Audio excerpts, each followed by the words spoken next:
Привет! С вами программа «Отдыхаем в Коми», и наконец-то мы добрались до Ухты, северной жемчужины Республики Коми.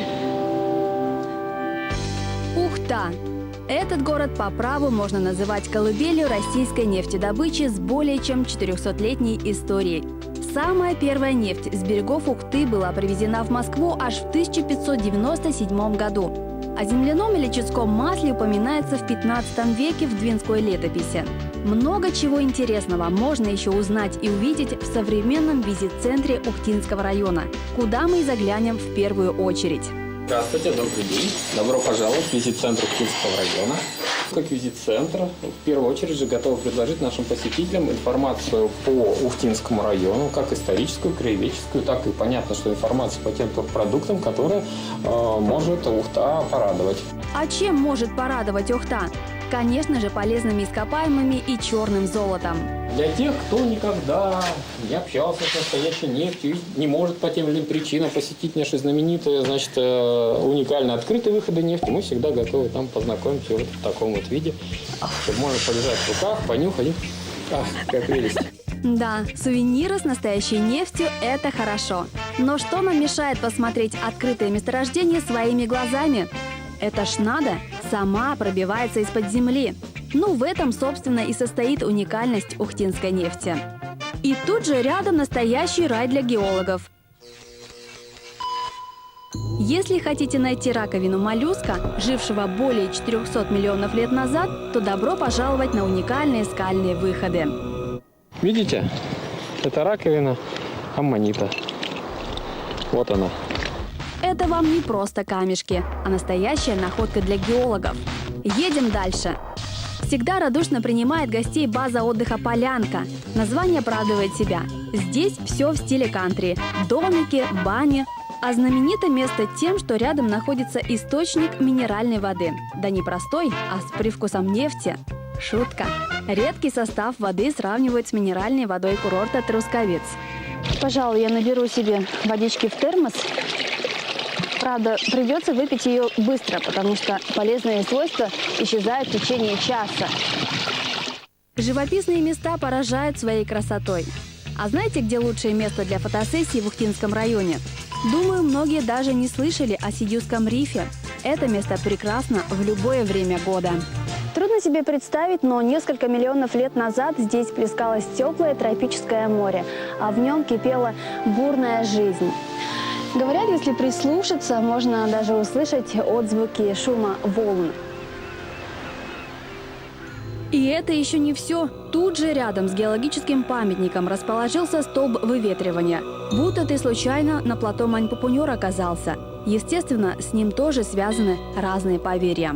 Дойти до столба выветривания уже маленький подвиг. А если еще прикоснуться к алтарному камню и загадать самое сокровенное желание, то оно обязательно сбудется. Только самое сокровенное. Вот такое необычное место. Скала активно разрушается. Рано или поздно она развалится полностью. Думаю, это место нужно посетить в ближайшее время. Правда, подготовиться к экстремальным тропам нужно основательно. Хотя бы надеть удобную одежду.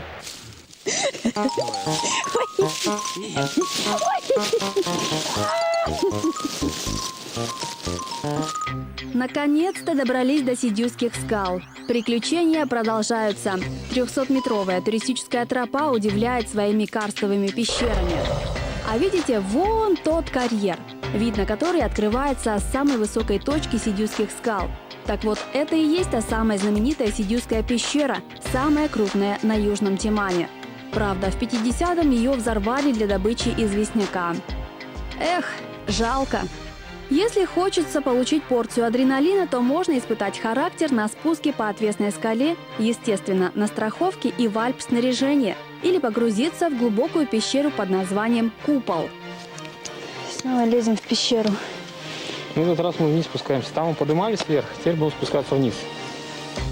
Погружаемся в очередную карстовую пещеру, которая любит тишину. Кричать и делать резких движений здесь нельзя. Было бы круто туда спуститься, но, к сожалению, погода не позволяет. Там настоящий ледник. А так 5 метров в глубину примерно.